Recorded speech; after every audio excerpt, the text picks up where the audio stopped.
अस्सलाम वालेकुम फ्रेंड्स, उम्मीद है कि आप सब खैर आफियत से होंगे। यूनिवर्सिटी ऑफ एजुकेशन में एमफिल और पीएचडी प्रोग्राम्स के लिए एडमिशन्स ओपन हो गए हैं। सो आप एमफिल और पीएचडी प्रोग्राम्स में एडमिशन्स के लिए ऑनलाइन अप्लाई कर सकते हैं। 24 सितंबर लास्ट डेट है अप्लाई करने की। यूनिवर्सिटी ऑफ एजुकेशन के टोटल 10 कैंपस हैं मुख्तलिफ शहरों में। आप जिस कैंपस में चाहें अप्लाई कर सकते हैं। इस वीडियो में मैं आपको अप्लाई करने से लेकर चलान फॉर्म जनरेट करने तक कंप्लीट प्रोसीजर बताने जा रहा हूँ। तो चलें जी, शुरू करते हैं। आप इन प्रोग्राम्स में यूनिवर्सिटी ऑफ एजुकेशन में अप्लाई कर सकते हैं ऑनलाइन। ठीक है, ये एमफिल प्रोग्राम्स हैं और नीचे ये पीएचडी प्रोग्राम्स हैं। अब आपने करना क्या है जी, आपने गूगल ब्राउज़र ओपन करना है और university of education Lahore admissions type करना है। टाइप करने के बाद आपने सर्च कर देना है। सर्च करने के बाद हमारे पास जो फर्स्ट वेबसाइट ओपन हो रही है, जो आ रही है, वो है university of education admissions instructions. आपने इस पर क्लिक कर देना है और क्लिक करने के बाद आपके पास कुछ इस तरह का इंटरफेस ओपन हो जाएगा। ठीक है, ये आप देख सकते हैं, कुछ इस तरह का इंटरफेस आपके पास ओपन हो जाएगा। सबसे पहले जी हम देख लेते हैं कि इंस्ट्रक्शंस क्या हैं।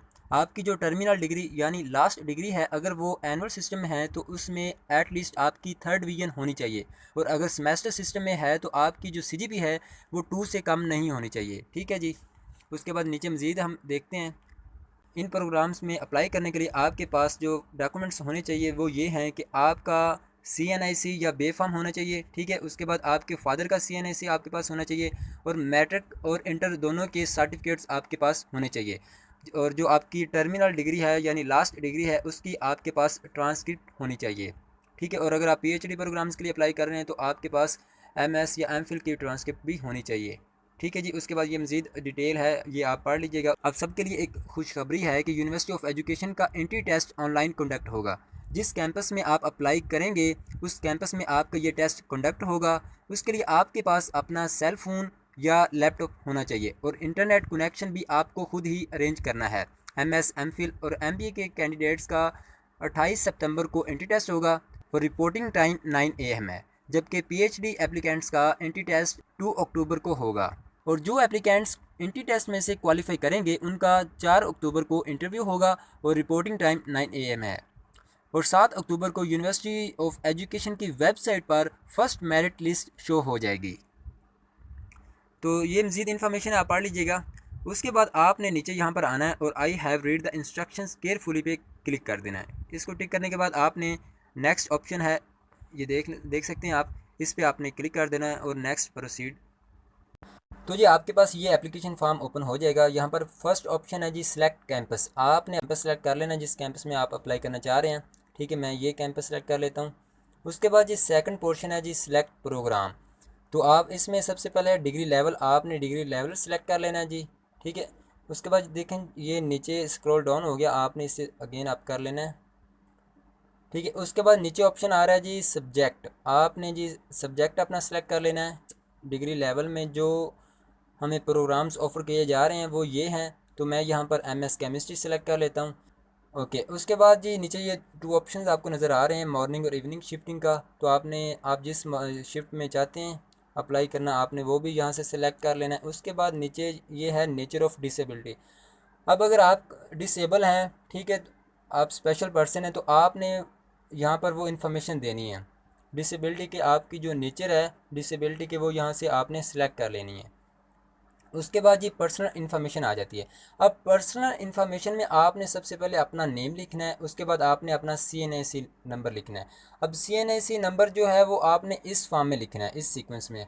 फर्स्ट बॉक्स में आपने 5 डिजिट्स लिखने हैं, उसके बाद आपने नेक्स्ट 7 डिजिट्स सेकंड बॉक्स में लिखने हैं, और लास्ट बॉक्स में आपने लास्ट डिजिट लिखना है। इस सीक्वेंस के साथ आपने अपना CNIC नंबर लिखना है। उसके बाद आपने अपने फादर का नेम लिखना है। ठीक है, ये नीचे एग्जाम्पल भी दी हुई है कि इस तरह से आपने लिखना है।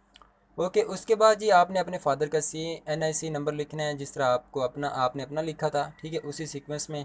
उसके बाद जी आपने अपने फादर का मोबाइल नंबर लिखना है। अब मोबाइल नंबर लिखने का तरीकाकार ये है कि सबसे पहले आपने अपना कंट्री कोड लिखना है, उसके बाद आपने अपना मोबाइल ऑपरेटर कोड टाइप करना है, और उसके बाद आपने अपना सेल नंबर, जैसे यहाँ पर मैं लिखता हूँ अपना। सबसे पहले जी मैं अपने कंट्री का कोड टाइप करता हूँ, 92 है पाकिस्तान का। तो उसके बाद जी मैं अपने मोबाइल का कोड, सेल नंबर का कोड लिखता हूँ 304। उसके बाद सेल नंबर कंप्लीट कर देता हूँ 14159884। तो इस सीक्वेंस में आपने अपने फादर का मोबाइल नंबर लिखना है, ठीक है। उसके बाद ये आपने अपने जेंडर सेलेक्ट कर लेनी है। अगर आप मेल हैं तो मेल सेलेक्ट कर लीजिएगा। ये देखें यहाँ पर काफ़ी ऑप्शन आ रहे हैं। उसके बाद जी आपने अपना ब्लड ग्रुप सेलेक्ट कर लेना है। उसके बाद आपकी डेट ऑफ बर्थ आ जाती है। इसी सीक्वेंस में आपने लिखना है, सबसे पहले आपको डे का ऑप्शन आ रहा है, उसके बाद मंथ सेलेक्ट करना है और उसके बाद आपने ईयर सेलेक्ट कर लेना है। उसके बाद नेशनलिटी आ जाती है, नेशनलिटी आपने सेलेक्ट कर लेनी है और नीचे आ जाता है मटेरियल स्टेटस। अगर आप मैरिड हैं तो आप मैरिड ऑप्शन पे सेलेक्ट कर लेना है। तो आपने जी मैरिड ऑप्शन पे क्लिक कर लेना है। उसके बाद नीचे रिलीजन आ रहा है, जो भी आपका रिलीजन है वो आपने यहाँ से सिलेक्ट कर लेना है, ठीक है। यहाँ पर काफ़ी रिलीजन आ रहे हैं, जैसे ये देखें। तो आपका जो रिलीजन होगा वो आपने यहाँ से सिलेक्ट कर लेना है। उसके बाद आपने कंट्री अपनी सिलेक्ट करनी है। कंट्री सेलेक्ट करने के बाद आपसे ऑप्शन पूछ रहा है प्रोविंस, आपका जो प्रोविंस है, जैसे हमारा है जी पंजाब, तो मैं पंजाब सेलेक्ट कर लेता हूँ। इसी तरह आपका जो डिस्ट्रिक्ट है डोमिसाइल का, वो आपने सेलेक्ट करना है, ठीक है। ये यहाँ पर देखें, यहाँ पर काफ़ी आपको डिस्ट्रिक्ट नज़र आ रहे हैं। तो आपका जो डिस्ट्रिक्ट होगा डोमिसाइल का, वो आपने सेलेक्ट कर लेना है। उसके बाद आपने जी अपनी सिटी सेलेक्ट करनी है जहाँ पर आप रह रहे हैं। और नीचे ऑप्शन है जी पोस्टल एड्रेस का। अब पोस्टल एड्रेस वो आपने लिखना है जहाँ पर आप करंटली रह रहे हैं, ठीक है। यहाँ पर आपने वो पोस्टल एड्रेस लिख देना है। उसके बाद जी आपने अपना परमानेंट एड्रेस यहाँ पर टाइप करना है, ठीक है, इस बॉक्स में। उसके बाद आपने अपना फ़ोन, अब फ़ोन ये PTCL नंबर मांग रहे हैं, तो PTCL नंबर कुछ स्टूडेंट्स के पास नहीं भी होता, रिलेटिव का लिख देना है, ठीक है। उसके बाद यहाँ पर आपने अपना मोबाइल नंबर लिखना है, जिस तरह मैंने आपके फादर का मोबाइल नंबर का तरीकाकार बताया था उसी तरह आपने यहाँ पर लिखना है। उसके बाद यहाँ पर नीचे आपने अपनी ईमेल एड्रेस लिखना है, ठीक है। अब यहाँ नीचे एक ऑप्शन है एप्लीकेंट पिक्चर। अब एप्लीकेंट पिक्चर यानी आपकी पिक्चर जो होनी चाहिए, उसका पहले तो यह है कि साइज़ जो है वो 50 KB होना चाहिए, 50 KB से ज़्यादा नहीं होना चाहिए। अब इसका यहाँ पर अपलोड करने का तरीकाकार ये है कि आपने चूज़ फाइल पे क्लिक करना है और फ़ोन से अपने या अपनी गैलरी से वो पिक्चर सेलेक्ट कर लेनी है और ओके कर देनी है। और यहाँ पर मैं अपनी गैलरी से ये पिक्चर सेलेक्ट कर लेता हूँ, ठीक है जी। ये पिक्चर आपने अपलोड कर दी है। उसके बाद जी यहाँ पर नीचे पोर्शन आ रहा है एजुकेशन का। अब आपने यहाँ पर अपना मैट्रिक का बोर्ड सेलेक्ट करना है, ठीक है। जैसे 22 लाहौर है, ये नीचे एग्जांपल दी हुई। इस तरह आपका जो बोर्ड होगा वो आपने सेलेक्ट कर लेना है। यहाँ पर काफ़ी बोर्ड्स दिए जा रहे हैं, ठीक है। तो जो आपका बोर्ड है वो आपने सेलेक्ट कर लेना है। उसके बाद आपने मैट्रिक का रोल नंबर लिखना है। उसके बाद आपने रजिस्ट्रेशन नंबर लिखना है। ये आपके मैट्रिक का जो रिज़ल्ट कार्ड है उस पर लिखा होता है राइट साइड पर, ठीक है। उसके बाद आपने एग्ज़ाम टाइप लिखना है, ठीक है, जो आपके एग्ज़ाम टाइप है, यानी अगर आपका एग्ज़ाम टाइप एनुअल है तो आपने एनुअल पे सेलेक्ट कर लेना है, ठीक है। इस तरह आपका एग्ज़ाम ईयर, जो पासिंग ईयर है ना आपके मैट्रिक का, वो आपने लिख लेना है, ठीक है, यहाँ पर टाइप कर देना है। उसके बाद मैट्रिक के टोटल मार्क्स कितने हैं, ठीक है, जैसे ये नीचे लिखा भी हुआ है 1100 है, तो आपने 1100 ही लिखने हैं। उसके बाद जो आपने मार्क्स ऑब्टेन किए हैं वो आपने यहाँ पर लिखने हैं। उसके बाद जी इंटरमीडिएट की क्वालिफिकेशन पूछ रहा है, इस तरह आपने इंटरमीडिएट की सारी इन्फॉर्मेशन यहाँ पर टाइप करनी है। ये टाइप करने के बाद उसके बाद जी आपने बैचलर की इन्फॉर्मेशन यहाँ पर पुट करनी है। बैचलर की आपने डिग्री सेलेक्ट करनी है सबसे पहले, कि आपकी जो डिग्री है वो यहाँ पर ये सारी दी हुई है। आपने जो भी किया है वो आपने यहाँ पर सेलेक्ट कर लेनी है। उसके बाद आपने यूनिवर्सिटी सेलेक्ट करनी है। उसके बाद जी आपने रोल नंबर लिखना है। रोल नंबर टाइप करने के बाद आपने रजिस्ट्रेशन नंबर लिख देना है। उसके बाद आपने एग्ज़ाम टाइप लिखना है। अगर आपका एनुअल सिस्टम तो एनुअल, और अगर सेमेस्टर सिस्टम है तो आपने सेमेस्टर सिस्टम पे क्लिक कर देना है।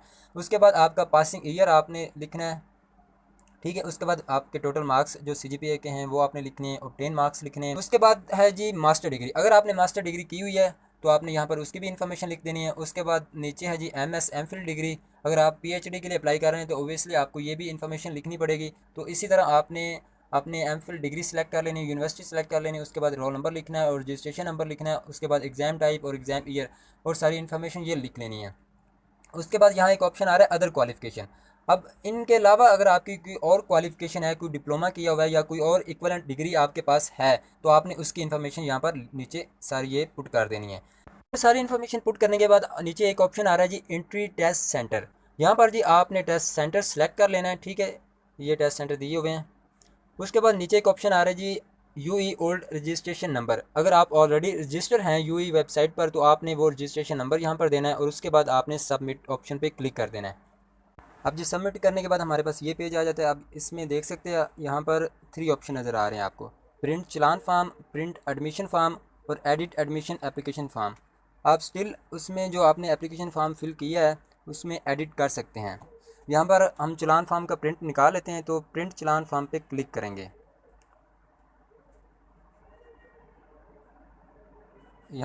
तो ये देख सकते हैं हमारा चलान फॉर्म प्रिंट होके आ गया है। बैंक ऑफ पंजाब में आपने ये फ़ी पे करनी है। इसकी टोटल जो फ़ी है वो 1000 है, तो आपने ये फ़ी पे कर देनी है। उसके बाद जी आपने प्रिंट एडमिशन फॉर्म पे क्लिक करना है और अपने जो फॉर्म है इसका स्क्रीनशॉट लेकर आपने अपने पास रख लेना है। ठीक है जी, तो ये कंप्लीट प्रोसीजर था अप्लाई करने का। अच्छा, साथ ही साथ मैं आपको बताता जाऊँ कि मेरिट कैलकुलेट कैसे करते हैं। आपके टोटल 100 मार्क्स होंगे, उसमें से 40 मार्क्स आपके जो एकेडमिक क्वालिफ़िकेशन होगी उसके 40 मार्क्स होंगे। उसके बाद जो आपका यूई एंट्री टेस्ट होगा यूनिवर्सिटी का, उसके मार्क्स होंगे 50 मार्क्स। ठीक है, उसके बाद आपके 10 मार्क्स इंटरव्यू के होंगे। ठीक है, ये आप देख सकते हैं। अब जो एकेडमिक क्वालिफ़िकेशन के मार्क्स की डिवीज़न है वो कुछ इस तरह से है कि जो मैट्रिक के मार्क्स होंगे वो 10 होंगे, इसी तरह एफएससी के भी 10 मार्क्स होंगे, और जो 20 मार्क्स होंगे वो आपकी टर्मिनल डिग्री के होंगे, जो आपके पास फाइनल जो आपकी डिग्री है लास्ट उसके मार्क्स होंगे। तो ये 40 मार्क्स हो गए। 50 मार्क्स आपके जी टेस्ट के होने। 10 मार्क्स जो आपके इंटरव्यू के हैं उसमें से आपको मिनिमम 50 मार्क्स लेने हैं, यानी 5 मार्क्स उसमें से आपको लेने हैं। ठीक है, तो ये इस तरह से कुछ मेरिट कैलकुलेट